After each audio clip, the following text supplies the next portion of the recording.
સેવક, હું આજે અત્યંત ખુશ છું કારણ કે મને એક અદ્ભુત વિચાર આવ્યો છે અને તેના માટે પ્રધાનમંત્રીને તાત્કાલિક બોલાવવામાં આવે.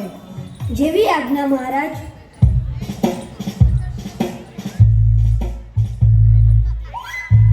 મારા રાજા નિલેશ મહારાજનો જય હો.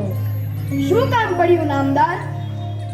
પ્રધાનજી, આજે મને એક અદ્ભુત વિચાર આવ્યો છે. શું વાત કરો છો મહારાજ? આપને આને વિચાર? ઓહ, અદ્ભુત અદ્ભુત! અરે પહેલા વિચાર તો સાંભળી લો. મહારાજ, વિચાર ભલે ને ગમે તેવો તુચ્છ હોય, પણ આપને વિચાર આવ્યો છે તે અગત્યની વાત છે. હે? હા તો સાંભળો.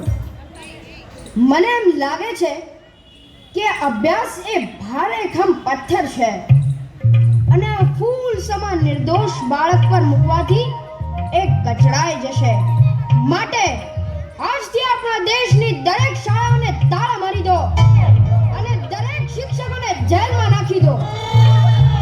અરે પણ મહારાજ, તેનાથી આપણા દેશના બાળકોનું ભવિષ્ય રૂંધાઈ જશે. નહીં રૂંધાય. મારી આખી વાત તો સાંભળો. વચમાં ડબડબ ના કરો.